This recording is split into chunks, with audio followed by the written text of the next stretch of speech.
you're going to quench in water, you need a larger volume of water so that you can minimize the instantaneous temperature rise in the quench tank.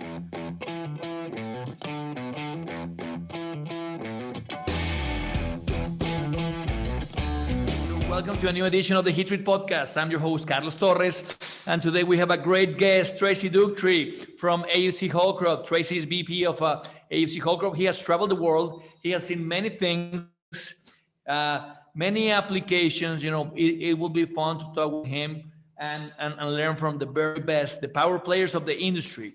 I would like to remember our mission. You know, our mission here is actually to transfer the heat treat information from the guys, from the experts, all the way to you using social media and platforms. So this is the place where heat treaters can talk about heat treat, what we want to talk about only with us, that nobody else wants to talk with us on a dinner table. So how's it going, Tracy?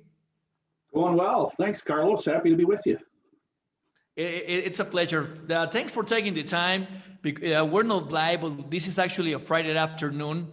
So I had to have Tracy working late hours and the extra shift, right? Just to record this. So thanks, Tracy. I enjoy it pretty much. So just tell us, you're based in Wixon, Michigan, very close to Detroit. How's the COVID situation right there right now? Well, right now it's here in Michigan. We've still got a lot of restaurants and all that sort of thing are still closed down. So we've got here at AFC Holcroft, we've got all of the COVID safety requirements in place to ensure that our employees are safe. We're an essential business, of course, as many of us in the heat treat industry are. And so we're taking all the steps necessary to ensure the safety of our employees as we continue to navigate these challenging times. I think certainly the vaccines we have available now they're starting to roll out, I think will give us all more of a positive outlook for 2021, since this past year was certainly challenging for most of us. Okay. Do you know guys that have already been vaccinated in Michigan? Is the vaccine now available for the medical staff now, or still on transit?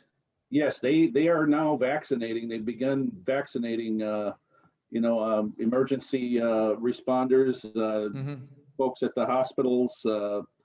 In the next portion after that will be some of the nursing homes will start to get vaccines for the elderly within the nursing homes, and also it's starting to gain more momentum now. There's been some vaccinations done already within the hospitals for the nurses and doctors and people that are dealing with COVID patients on a daily basis. So it's coming slow but sure, but I think we're going to start to see it ramp up more and more here in the next few months. So I think we can all see some light at the end of the tunnel with that. So yeah, hopefully we can actually meet again, right? It's in Wixom or it's on Florida or NTI meeting or wherever. So Tracy, just you could tell us a little bit of your experience, your background, the company you work for, right? Today we're going to talk about atmosphere carburizing. We're going to talk a little bit vacuum carburizing. We're going to talk a little bit cell quenching and their applications.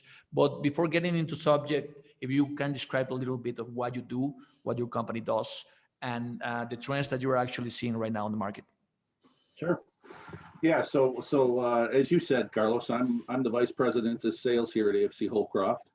So we're talking to the main guy, right? The main guy, the pro player of the main guy. Well, I don't know about that, but the main guy for today anyway. You are the main guy. Yeah. Right. One of the main guys. How's that? That's fine. But yeah, we here at AFC Holcroft are primarily atmosphere equipment, as you know, but it's mostly atmosphere equipment, batch continuous atmosphere equipment, endothermic generators, that sort of thing. But we're also expanding into the LPC oil quench market as well, as we see some potential opportunities within that market. And as you said, we'll talk a little more about that as we progress here. But here at AFC Holcroft, we're supplying furnaces to customers all over the world. and have been for quite a few decades. We've been in business since 1916, starting with Holcroft, and so we've got a lot of experience. We've got quite an installation base all over the world and in almost every continent. So, this past year, we've been fortunate to be really pretty have a pretty strong booking year last year. Very The fortunate. COVID year, right? So one of the few companies that actually had a growth during COVID. Yes, we were very fortunate. A few very large projects that came in right before COVID, and even a couple right after COVID. So we've been fortunate. We're cautiously optimistic moving into 2021 here, because we did see a little bit of a slowdown in new proposal opportunity as COVID began to spread throughout the country earlier in 2020. So I expect that'll affect bookings here in the early part of 2021. But I believe that we'll see things continue to rebound over these next couple of years. I think it's going to take us a couple of years before we see pre-COVID numbers in our industry, but I think we'll trend in the right direction with the with the rollout of the vaccines throughout the world. So that's fantastic to hear that you had a great year last year, right? Hoping actually things recover. There's been a lot of things going on right now, even with the last year was elections, so right now there's a little more certainty now that a vaccine is out there.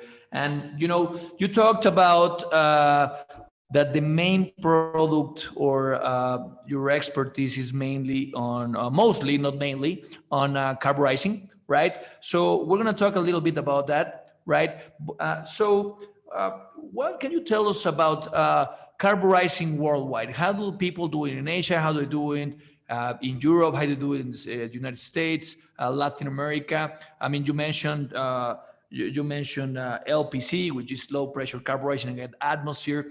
But first of all, let's put it on a geographical situation, right? Because we know that there's like the tendency to believe that Europe is pretty big on LPC, right? Maybe the automotive guys in Europe, like BMWs and Mercedes, are big on LPC. Will that be a true statement that's saying that Europeans, car makers, have a tendency more to go on vacuum carburizing, and like the American big brands are more heavily into conventional atmosphere? Will that be a fair statement? Actually, I think we've seen here in North America, especially over the last 10 to 15 years, I think we've seen more of a push into the LPC vacuum carburizing field within the automotive anyway, with gas quenching over the last 10 to 15 years. It's not as widely used in Europe. They don't see it quite as often over there as we do over here. And so LPC is more. There's more installations in the United States. I can't say for sure that more installations, but I can say that the growth over the last 10 to 15 years, I believe, has been stronger in North America within the automotive industry. But if you had a guess, how many LPC furnaces are out there on a rate for atmosphere carburizers? What's the rate? 1 to 10? 1 to 20? I know it's a very wide question, right? But I just would like to know your point of view. Yeah, if we're talking just atmosphere batch furnaces relative to the LPC batch furnaces, I mean, I would believe you're more probably in a 30-40 to 1 ratio, maybe even higher than that. I mean, it's strictly a guess on my part, because so for every 50 atmosphere furnaces, there's 1 LPC. I believe so, yes. Right, and they're mainly seen on captive, right? Yes, the vast majority of them. There's been a few of the big commercial guys that have some installations, but when they bring those installations in, it seems as though they're dedicated to an automotive contract or product that they're running, and that's why it's brought in. The biggest challenge that we've seen with the LPC side of things is that there's some challenging things with it. That number one is capital costs. The capital costs for LPC are very high. but it's not only capital costs, the operating costs, the maintenance costs, the spare parts costs are all very high. Now that's not an atmosphere vacuum sales guy talking, or an atmosphere furnace sales guy talking. I mean, I hear that from some of the biggest heat treaters in the world that run many atmosphere furnaces and many LPC gas quench furnaces. And so that's the feedback I get from some of those people, is that they spend an awful lot of money on vacuum furnaces to maintain them, spare parts and service on those furnaces. Yeah, and I mainly believe that there's a place for each process. It's not like one has to win over the other. They both have pros and cons, and mainly you're the expert on the subject. But let's start from the beginning, right? How would you define atmosphere carburizing as a process? Imagine that you're talking to a guy that just applied for a job at the heat treat shop, and he asks, "What do we do?" Right? So he logs on YouTube and he watches this video. How would you describe that process? Well, it's basically taking a low carbon, inexpensive steel, and it's integrating the carbon through a gas into the surface of the steel, usually through an endothermic gas into the surface of the steel, to give the part the properties of a more expensive steel at a fraction of the cost. Mm-hmm. The vast majority of the atmosphere carburizing here in North America, for sure, is with endothermic gas. There are still a few that do nitrogen methanol as the as the carbon gas for the carburizing process. I would say the nitrogen methanol use is higher in different parts of the world because of the availability of quality natural gas. So nitrogen methanol in some of those different parts of the world, parts of Asia, in other areas of the world where nitrogen methanol makes more sense for those reasons, because of the quality of the gas, or maybe in some cases the price of the gas available is not advantageous. But here in North America, endothermic gas is by far and away, I would say 95% of the furnaces in North America are running endothermic gas versus nitrogen methanol. So the trend is it's about the endothermic gas. So basically what we're saying is that when we run an atmosphere, we actually add a gas into a chamber of a furnace, right? And the atmosphere will actually prevent the part from oxidizing. So that's what is atmosphere for, right? So that will be a first statement, right? Correct. And many of the times the atmosphere won't have enough carbon to carburize the part. So we will have to add natural gas in order to add a little more carbon to the atmosphere itself, right? So that's what's called the process of carburizing. And correct. So that's in a nutshell, right? And can you explain a little bit to the guys, the heater ramp, the soaking and the diffusion stages of the carburizing process? Sure. So when the load first goes into the furnace, you bring the load up to temperature, at soak temperature, as you call it. Most carburizing in atmosphere furnaces is done in a range of 1650 Fahrenheit, somewhere in that neighborhood. Now it can go up or down from there, depending on the materials, depending on distortion control comes into play there. There are a number of factors that will dictate the temperature, but you're usually anywhere from 1600 to 1700 degrees Fahrenheit is kind of that range. But once you get it up to the soak temperature, what we call the soak temperature, which is when the parts are heated all the way through the thickness of the parts, and they're at that temperature all the way through the part, we call that the soak temperature.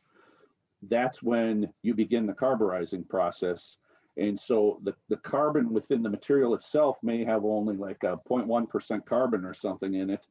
And so the carbon atmosphere within the furnace is higher.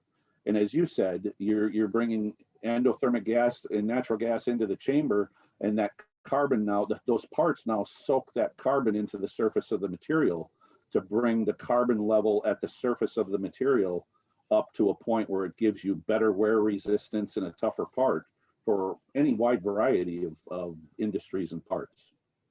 When you get, and that carburizing time at that, it is based on a couple of things. It's based on the carbon potential in the furnace that you're getting from the gases that you're putting into the furnace, the endothermic or nitrogen methanol gases that are going into the furnace, and it's all time at temperature. So it's a calculation of time at temperature where it's absorbing into the surface of the parts. In the beginning of the process, it'll absorb very fast, and the longer it's in there, the absorption rate will begin to decrease a bit. So the thicker the thicker the case depth on the part, the longer you have to be in the carburizing atmosphere. Right. The goal is to get a desired case depth, right? So the bigger the case depth it is, the longer you have to keep the parts on the carburizing process, right? So and then when the process is done, most of the time is followed by a quench, right? So it doesn't have to be most of the time, or it's all the time. They're always quenching the parts. It's just what the quenchant might be. Most of the time, I mean, for our furnaces, it's oil in a temperature range that may be from 140 degrees F in most cases, 160 degrees F. But the oil temperatures can also go up to 350 degrees Fahrenheit in that neighborhood. So, and again, that's all dictated by the materials that you're carburizing. What type of material? What is the particular steel grade that you're carburizing? What are you trying to get as far as grain refinement and hardness and grain structure in the materials? Are you trying to minimize IGO? There are a number of different factors that will go into that quenchant in the time in the quench. Even will be a factor. But we've got furnaces that we've built that have oil quenches at the temperature ranges that I mentioned. There's polymer, and maybe a polymer quench. We've got them that where they're quenched in water, which is the most severe quench that you can have. And then of course molten salt, and the molten salt temperatures can range from 350 degrees F all the way up to 650 degrees F, somewhere in those ranges. And there are different reasons for in different processes that we're doing in the salt quench, but they can still be carburized in that atmosphere as well. So, on a nutshell, mainly when you carburize a process, when you carburize part, the process has to heat up, soak, diffuse under an atmosphere when you add carbon, right? And you can finish the process by quenching it on a media, no matter if it's oil or water or salt or polymer, you name it, right? So that will be in a nutshell the process of carburizing, of course, with the following process, like, washing and tempering, but that's another story, right? Because right now we want to focus on the process itself. So I believe we did cover a lot on the basic on atmosphere carburizing. There's many ways to do it. There's the IQ furnace with integral quench, the pusher furnace, the rotaries. Some guys do it on a pit. There's many ways to do that, right? So, and now let's talk about what's vacuum carburizing, low pressure carburizing. I mean, can you describe the process that you just did with the atmosphere? Yeah, and we're relatively new in low pressure carburizing, but we are developing and we are building a system right now, which is an LPC furnace, and so we're moving in that direction because we think there are some added benefits to it. But basically, what you're doing is it's a different process because it's done under vacuum, as you said, and you're able to remove any trace oxygen from the chamber, which one of the big advantages of it is you can eliminate IGO, intergranular oxidation from parts if that's a critical feature on a specific part for a reason, and you're looking for a part that has no IGO, then you're able to do that through a vacuum furnace. But there's different. It's usually with it's got injectors, sequential burst injectors that you're using acetylene typically in that atmosphere to carburize versus endothermic gas in an atmosphere furnace. So like the first big differentiation is on atmosphere carburizing. You just add gas to the chamber, while on the vacuum you have a pump and you actually suck everything that it's out, everything that it's in, just to remove the oxygen. So in atmosphere furnaces, you're actually injecting atmosphere to push the oxygen out, right? And it's totally the opposite on vacuum. You suck everything that is inside of the furnace, right? And now when you have your vessel all fully on a vacuum, you start injecting your natural gas. That's a way to add carbon to it. You said you do it with argon, right? Yeah, I'm familiar with those lines. And always the logical question is, we talked about that the quenching media for atmosphere carburizing is oil, water, polymer, you name it. It's most of the time liquid, right?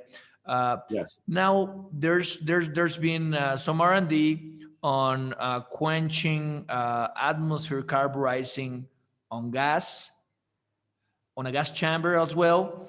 And there has been some questions about if you can actually do oil quenching on an LPC furnace. What can you tell us about it? Yes, you absolutely can. That is actually there are some of the LPC suppliers out there now that are really pushing hard with LPC chambers and oil quench systems because quite frankly, you're really pretty limited in the types of parts, in the cross section thickness of the parts that you can gas quench in an LPC furnace. So gas quenching has limitations. It absolutely does. Yes, I mean it has limitations for small, thin cross section parts. It has its advantages for sure.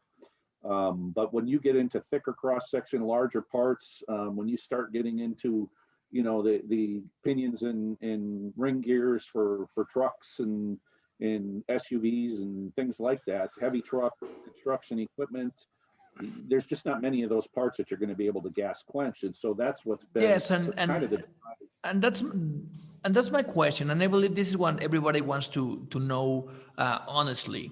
Which is the place for atmosphere oil quench, and which is the place for LPC? They both had a place. I believe there's an intersection when they actually compete, but it's very clear when your best choice is to go atmosphere and oil quench, and there's a place when your best choice is to go LPC. How would you describe those sweet spots for each process? I think, as I said earlier, I think really the other thing to keep in mind when you're doing LPC is in most cases, and this goes back to the gas quench, in most cases you have to use higher grade alloys as well. I mean, you can't use some of the lower cost alloys that can be carburized in an atmosphere furnace cannot be used in a vacuum furnace because you can't get the same properties, the desired properties out of low grade, low cost steels, low carbon steels. So you have to spend more money on the components and the parts up front to get some of those advantages that come along with LPC. Okay. So, the other unique thing about LPC is they're really pretty limited to the size of the load. I mean, the size of the load and the consistency of the load is pretty important with LPC because of the the process we talked about a little earlier, where with an atmosphere furnace, it's pretty forgiving. You can the load, the consistency of the load. We have a maximum load capacity in a batch IQ, for example, and a maximum surface area requirement within that furnace. But beyond that, I mean, how you load the parts and the consistency of the size of the loads and things like that is really not all that important, but it is important in a vacuum furnace. So if you've got high production, smaller parts with difficult to reach areas to carburize, that's, I think, the advantage of LPC. There's other advantages that certainly the guys that I'm an atmosphere guy, as you know, but we also build, as I said, I mean, we're moving in the direction and build LPC furnaces, so we can supply both. But the yeah, because there's a place for each. It's not like there's 100% one process is good and the other is bad, or one process is better than the other. I mean, you have, as you say, depending on what you're trying to achieve, or depending the requirement you have on your alloy steel grades, it's the process you gotta choose, right? So right. So there's because I mean there's always this debate if who's the best, or the good guy against the evil guy. Right. I think that's very destructive conversation, right? Right. So it's not like I'm a Democrat or a Republican, I'm an atmosphere, or I'm a vacuum guy. We're all heat treaters, right? And LPC has its place, atmosphere has its place, right? And Yes. but you can juggle with it depending on the furnace that you actually have on your shop.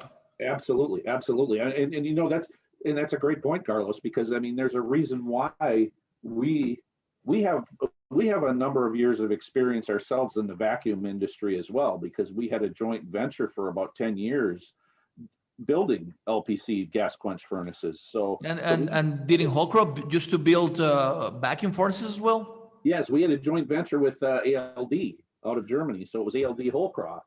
And so for the North American market for over 10 years, we were building and supplying a lot of those furnace systems that went into the automotive OEMs here in North America. So we know and understand. So to your point, we absolutely understand that there's advantages of both, and that's why we're moving in the direction to provide an LPC furnace with an oil quench, because we're experts in the oil quenching side of things. So for us, we have experience with the LPC, but the oil quench side of things, we have many decades of experience. So we see it is the point is I want to make is that whenever you go to let's say a heat treat show or something, you can actually see people like to tell, I'm an atmosphere guy or I'm a vacuum guy, right? In the end, we are all heat treaters, right? Exactly. You can say I'm a heat treater, and my expertise is on atmosphere, right? But you can actually, it's like playing teams, right? So that was just my point. I mean, there's no good or evil, right? We're all heat treaters, right? And each process has its place. I mean, that's what I'm saying, right? And there are companies that their most expertise is on atmosphere, right? Like yours, right? But you're starting to develop the LPC product, right? And correct me if I'm wrong. There's no American LPC OEMs, because I believe they're all Europeans right now. You will be the first American LPC company to develop a vacuum LPC furnace. Well, there's another on the market, but okay, in the very early stages, I would say, of developing one as well. But there's a few of us out there, and we all have different experience, right? In different more experience, I'll just say, in different areas. But I think we're all looking at, to your point, Carlos, I think we're all looking at ways to bring the best product to the market to help our customers within the industry provide the best products to their customers, and so that's what we're all working towards. I mean, obviously competition is good.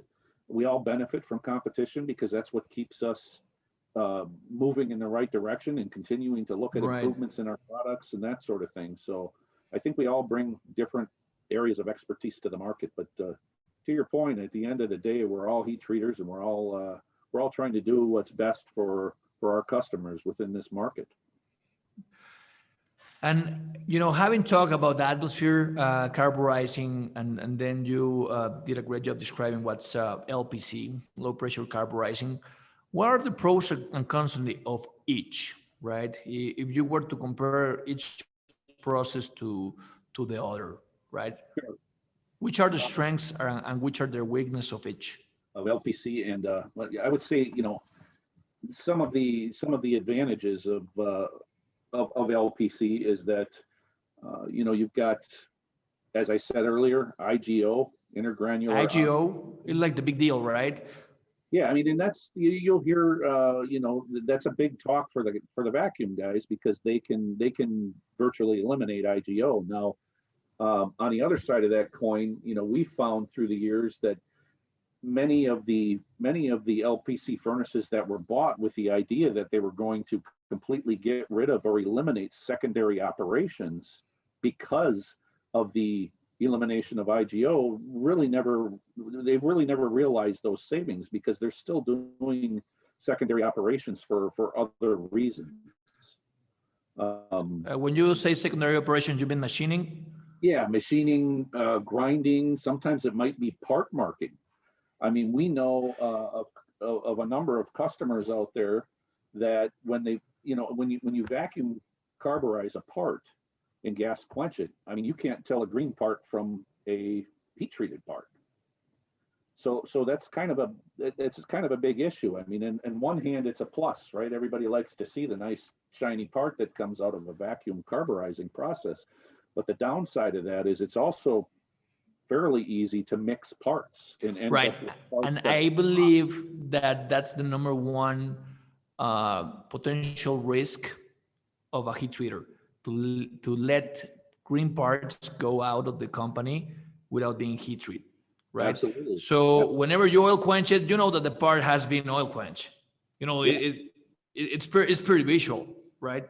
It really is. I mean, the discoloration you see from an oil quench, even though in most cases it's a uniform discoloration. I mean, there's no question when you look at and you see an oil quench part versus a carburized part versus a green, what we call a green part, which is just the steel non-carburized part. But in LPC, you can't tell the difference between the two. So what many of them have had to go to is a secondary operation to actually mark the part as being a heat treated part now, so that they can identify it. It's easily identifiable for everybody. So, and in some of those secondary operations that we mentioned earlier, whether it be finish grinding, machining, bead blasting, those sort of things are still done for other reasons. Even though the IGO is not present, they're still done for the other reasons. So, that's a plus, I guess, and a minus. When it comes to LPC, distortion is a big factor with LPC with gas quenching. They will tell you that distortion is going to be minimized by gas quenching, and in many cases it is. The other side of that coin is that we have done some testing ourselves, and when you do carburizing, and if you do it in hot oil quenching, say 250 Fahrenheit or so, you can minimize the distortion at equal levels to what you can see out of LPC gas quenching. So again, there's always different pros and cons. I mean, I mentioned earlier the tough to carburize parts, with blind holes, or I mentioned fuel rails. There's areas that are difficult to carburize in consistently in atmosphere. That's an advantage of LPC. So you get a more uniform. So pretty much when you compare atmosphere against LPC, LPC is going to say, we're going to reduce distortion because you cannot eliminate it. I mean, you can only reduce it so much. Also, you can reduce the distortion on oil quench, right? If you work with other variables like temperature or recirculation or you name it, right? Right. You can reduce distortion on oil, right? And IGO, right? So those are like the big things, but it is not of much help if there's a secondary process like machining or material or part marking, right? Because it's not like you're gonna have like a finished part out of LPC heat treatment. Now, Right. In some cases, they can certainly. That's not at oh all. yeah. I mean, there's no good or bad. Going Right. back to that subject, we're actually just talking about the process, both processes, their characteristics, and I'm pretty sure that every process has its place, right? Absolutely. Yeah. Yeah. Now talking about distortion, which is like always like a topic of discussion. People get very passionate when they talk distortion, and we have to be very careful here because we're aiming for this audience, right? So you say something about salts, right? So salts, it's a quenching medium that can handle higher temperature than oil, right? Yes. So the logic, because I'm not a salts expert or anything, I believe you are, is that the thermal shock is going to be lesser compared to water or oil. That will reduce distortion, right? So will that be a way to fight distortion on an atmosphere furnace? Yes. And you're absolutely right. I mean, it's that's where you're getting it, is the thermal shock that you get from going into a higher, because you can't go that high in temperature if in oil. Yeah. So let's go from let's go quenching media 101, right? So you got different quenching medias. I believe the most severe is water, right? And that's the one that it's that can handle the that it can handle the lesser temperature, because actually water will evaporate, right? Yep. So that'll be like the most aggressive quenching media. And when we say aggressive, we want to say it's going to distort the part the most. Will that be a fair statement? Correct. Yeah, it's Right. very tricky. You need, with water, if you're going to quench in water, you need a larger volume of water so that you can minimize the instantaneous temperature rise in the quench tank. And you also need a much higher level of agitation in the tank when you're doing it with water, because you get the vapor barrier around the part. And if you're not moving that quench medium past the part at a higher rate, then it causes distortion problems and other issues. So quenching in water is, we've done it. It's not something we see a lot of requirements for, because it for those reasons. It's tricky. It's got some advantages, but it's also not real easy to do. So that's water quench. Then what will be like the second option if you want to upgrade from water? That'll be oil. Polymer would be another. Polymer will be the second option. It's water, oil, polymer. Yep. Let's talk a little bit about polymer. What will be like the benefit to upgrading from water to polymer and not going all the way to oil? The same thing. It's a more aggressive quenching, so you can quench the parts faster, and you can get different properties that you're looking for out of different materials by using polymer. So it's a more aggressive quench, but not quite as aggressive as water. So it helps. It can help with the forming of the vapor barrier around the parts to help minimize. That's like the benefit. Distortion and an opportunity for cracking. And then we go to oil quench, which is like the universal quenching media. Well, not the universal. It's like the most used application on when we talk about quenching. Yes. Yeah. Right.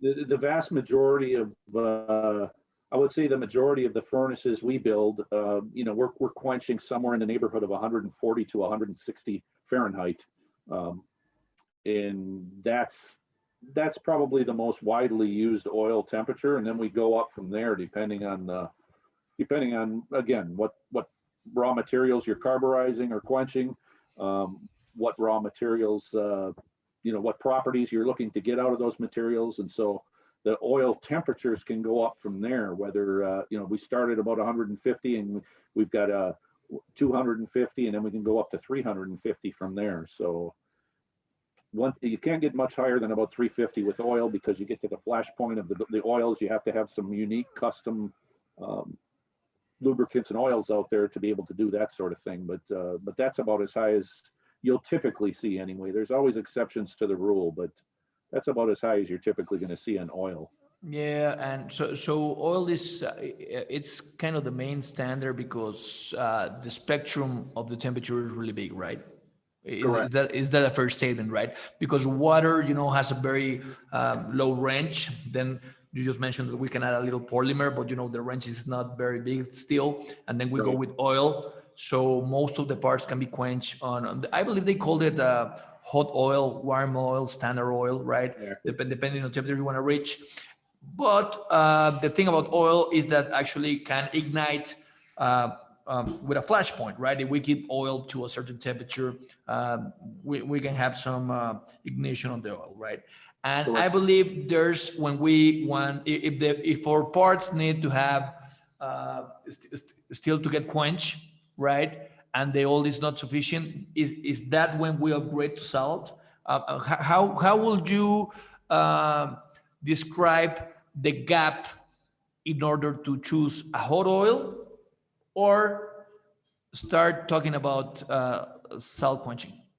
No, You no. know, So quenching usually starts when you start looking at a different process. Now, while you can carburize, that's not typically why people would buy salt quench furnaces. They're looking at os tempering for the most part. Mark quenching and os tempering are two processes that are typically done in our salt quench furnaces. but and correct me if I'm wrong. I thought it was possible to carburize and salt quench. It is. Okay, but it's not pretty usual, is what you're saying. It's not normally what people are buying those furnaces for. They're usually buying them to do os tempering. So, Okay. and there again, now you're looking at different grades of steel, higher grades of steel, but you get some of those same advantages. So what you're doing is within the bearing industry, let's say, there's been a move in to salt quenching by a number of the suppliers out there. And what they're doing by salt quenching is they're going to a higher grade of steel, they're os tempering in salt, and they're able to keep the distortion way down to a level where they're eliminating that secondary grinding from the parts and saving a tremendous amount of money by doing so. And salt is also the salts of today. Sodium nitrate salts that you have out there today are very safe salts that are, we have wash down capabilities of these salts. We reclaim the salts at 99% plus reclamation systems on those lines too. So there are other advantages to the salt that people like over oil, because it's a greener technology, I'll say, over oil. So, but the vast majority of people are doing os tempering and some mark quenching in those salt furnaces, and that process is a little different than we talked about with the carburizing. That can be a whole nother talk we could have, I guess. Yeah, I'm actually in talks with Chip Kill just to give us another episode of this podcast, just all about those tempering, right? Because he's the power player of the industry. Whenever I think about salt quenching, I have Chip Face coming to my mind. Yes, you're talking to the right guy there, because Chip knows as much about it, if not more, than anybody I know in the industry. So he's got many decades of experience, and you're going to be talking to the right guy there. So I would encourage anyone who wants to learn more about salt and salt quenching and some of the processes and the reasons for it to absolutely look that podcast up when you do that one. Yeah, we'll definitely have another podcast on just tempering, because I believe that process is getting momentum as LPC got its momentum, let's say 20 years ago in the 2000s. I believe right now is the time for house tempering. I don't know what you think. Absolutely. We've seen on the os tempering side of things, we've seen tremendous growth over the last 5 to 6 years. Well, what do you think that it's for? Because it's greener. I mean, oil. You know, we talked about oil quenching, but you know, oil wears out, and you have to dispose the oil from Yep. time to time, no matter how much you filter it, or or, you can't recycle oil, but you can recycle salts, right? Do you think it Absolutely. has something to do with it that companies are going through that, or maybe just because the application is different? What do you think? There's an increase on salt quenching tempering process demand.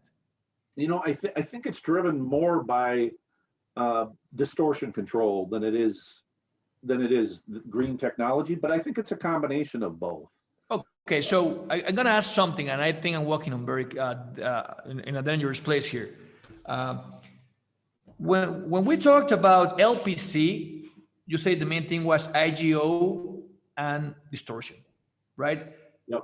And now that we're talking about tempering, you're saying, you know, distortion is one of the big forces that is actually encouraging companies to go and use salt quenching on those tempering processes, right? Is there a way that we can compare LPC with salt quenching or tempering, or they're two totally different animals? When we're talking about minimizing distortion. Yeah, they're really kind of different. They're really kind of different animals because it's a different process, different material. They're usually different types of parts. When we get into the LPC distortion control versus atmosphere distortion control, what we have done some comparisons in the warm and the hot oil option versus LPC with gas quench, and we've seen very similar results in the distortion control. So, but when you start getting into salt, I mean, it's really because it's a different process. They're usually different types of parts. I don't think it's really so much a comparison that we see anyway from where people are considering, should we do salt or should we do LPC? It's not as common. Yeah, same with nitriding. So you're saying that it's a totally different application. Right. It is. Right. It is. That is fantastic. And worldwide, what are the trends you're seeing? I mean, I know that you travel a lot to Asia. You travel a lot to Europe. You travel to the United States. I have seen you many times here in Mexico. So if you were to describe what are the trends right now, and just give us an update, because you're a very well-connected guy, and you talk to many companies on the automotive sector, on the aerospace sector, on the defense sector, on the construction sector. I mean, what are the trends you're seeing on each industry? You know, even on the medical sector, you know, which is right now is big. Sure. Well, you know, and that is true. I mean, the medical side of things is I think doing pretty well right now, and that's more vacuum. I will say. I mean, there's not as much atmosphere. There's some unique alloys and some different types of parts and higher grade alloys. All medical is higher grade alloys. Higher grade alloys, higher temperature processing, lower volumes for the most part than what we would typically be used to. So. A lot of vacuum applications in that. That's a place for vacuum. You know, smaller parts, higher grade alloys. You know, that will be a little crazy to run on an atmosphere furnace. Correct. And doing oil quench. You know, imagine all those little needles. They will distort like crazy, right? So that's the place. That's the place of the application, and that's what I'm saying. Absolutely. But you know, getting back to your question about the different the different locations, different areas, what we're seeing around the world. I mean, you know, we talked a little bit earlier about North America, and you know, we've seen some good things, but we've seen downturns in certain industries too. You know, oil and gas certainly has seen a downturn here over the last year or two, mainly because people is staying at home, right? So nobody's using gas.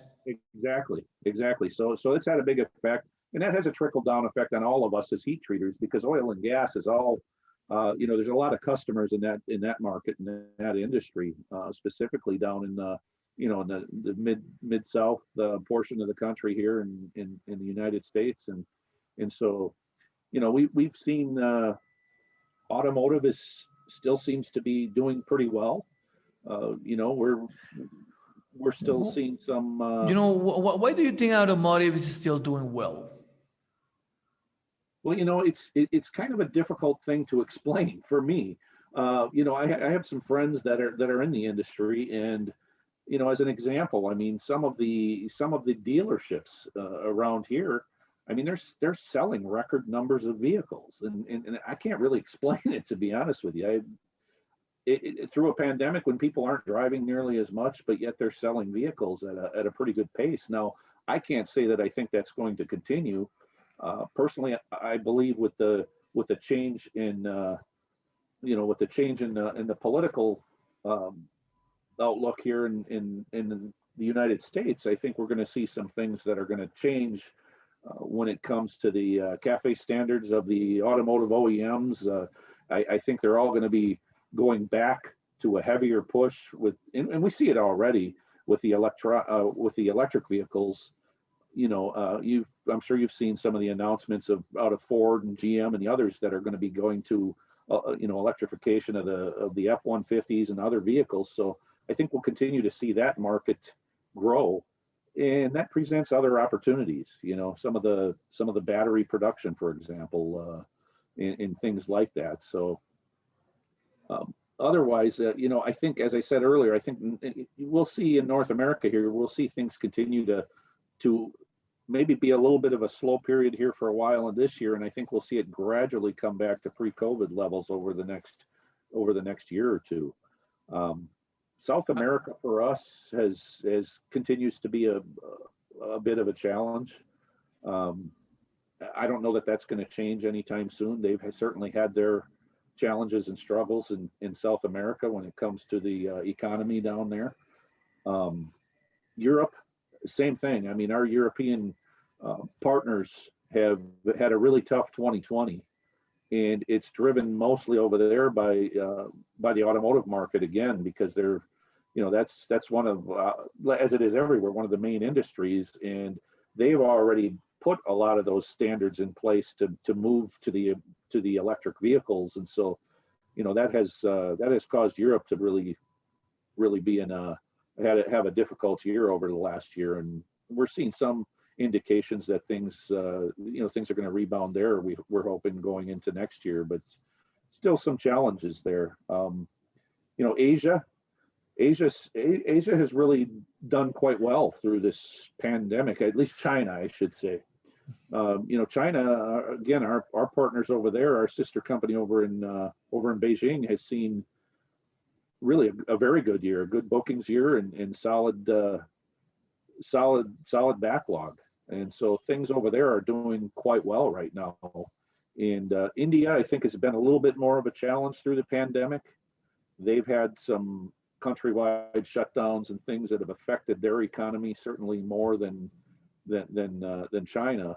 And then Japan is another one that's interesting, because Japan is investing heavily in the electric vehicle EV market, and has some unique design features in things that I think we're going to see coming out here in the next months and years from Japan. That's going to put them potentially back in a leading position for electric vehicles. So that'll be interesting to see what happens there. But that's always been a market for us anyway. That's been a challenge. So I just got like the world's best upgrade on the industry I ever had.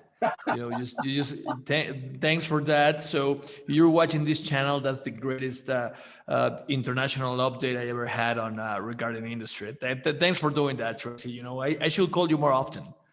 But yeah, so this is one of my favorite part of the show. After your great update, I thought that was fantastic. I think I just saw Tracy at his best. Just delivering information of the market, the trends in the world, right? I believe we touch, every place that's important for our industry, and you just tweet it, right? Japan is like this, India, this is the behavior, China, you name it. I loved it. So this is what I call the heat treat hack. That the heat treat hack is something that makes your life easier. That you use this hack on our industry, and I don't think many people knows about it. Can you share with us your heat treat hack that you would like to share with the community? Heat treat hack. So, one of the things that I guess, for me that I think we've got that would make a lot of heat treaters' lives easier is, some of the IoT type things that we're implementing in furnaces these days, and I'd love to see more of the heat treaters out there inquire and learn a little bit more about what we've got to offer, and others, quite frankly, have to offer to the industry when it comes to that. It's some pretty unique things. I mean, I won't get into the detail on what they are, because we could talk for another couple of hours easily going through those. But really, just to take the time to. We can make another podcast. We can make another podcast about IoT and anytime you like. Yeah. Well, that would be good, because we've got some pretty interesting and unique things, I think, that I think the industry could really benefit from. Our customer base could really benefit from, and oftentimes when we get into quoting some of these projects, it really just comes down to everything's kind of a let's get through it, let's get quotes, and let's go to company A, company B, and company C and get a quote, and then we look at the quotes and we narrow it down and we just buy what we think is the best based on just reading through this quote. And I would encourage all of the heat treaters out there to take the time to sit down, not with just us, but to sit down with each of the suppliers and listen to us as suppliers and force us as suppliers. Tell us, here's what we want, here's what we need. How are you guys going to help us get there? And at the same time, we can share with you exactly what we've got that we think is going to be a huge benefit to you as a company, to help you grow, help you improve your quality, help you improve your efficiency, and at the end of the day, your bottom line, which is why we're all in business. Fantastic. Thanks for sharing that, Tracy. And just to conclude the show, I just want to thank you. First, is there a personal experience or a personal advice you would like to give to the new generation of heat treaters, guys that just started to work on the heat treat industry, are deciding if to take the job or not, or somebody that just got promoted to the heat treat area, that you have learned through your entire career, traveling the world, looking at all these amazing locations, customers, different countries? What would you share with them that you have learned through your entire career? Well, I'll just say that I've been in the industry for about 13 years, and when I was already in my 40s when I got into the heat treat industry, and I've been really fortunate to work with a lot of great people here at AFC Holcroft. Bill Dissler, Bernie Perry, Ron Walagora, Jerry Winio, the list goes on and on. But what I would encourage all of the young people out there who are looking at getting in the industry or just getting into the industry, it's a very fun, unique industry to be involved in. You get the opportunity. I mean, there's not many products out there where there's not some type of heat treating done within that product, no matter what it might be. So the opportunity is to learn is endless, and I would just encourage you to listen to the people who have been in the industry for many, many years, because we've got a lot of great people in this industry that have spent their entire careers in this industry, and they're a wealth of knowledge. Listen to those people, bring new ideas to the table, and they'll listen to you. I mean, it's a great industry. We've got a lot of great people in this industry, and I'm proud to be a part of it. Fantastic, Tracy. So thank you for your time. This talk was fantastic. I think we added a lot of value. We described all the processes from atmosphere carburizing, LPC. We touched a little subject on salt quenching. You know what? You just brought up a great subject for a podcast, which is the IoT, the Internet of Things. Let me wonder who would be a great guy to talk to. Somebody that can actually is working on an application or something. Everybody's talking about IoT, but you have to talk to the right guy, right? I mean, a guy who the expert, because this subject is it's very new, and I believe there's not much right now, and we have a lot of work to do on heat treat when we talk about IoT or AI or things like that. So Sure. just I'm gonna leave the link here. Please subscribe. It's not gonna be the last time Tracy and I will talk. We have many other subjects to discuss. We will be uploading this on LinkedIn, YouTube, Spotify, you name it. Just one episode with a power player every week, right? We have an English channel, we have a Spanish channel. If whenever it works for you, right? So Heat Tweet podcast. Thanks for watching this show.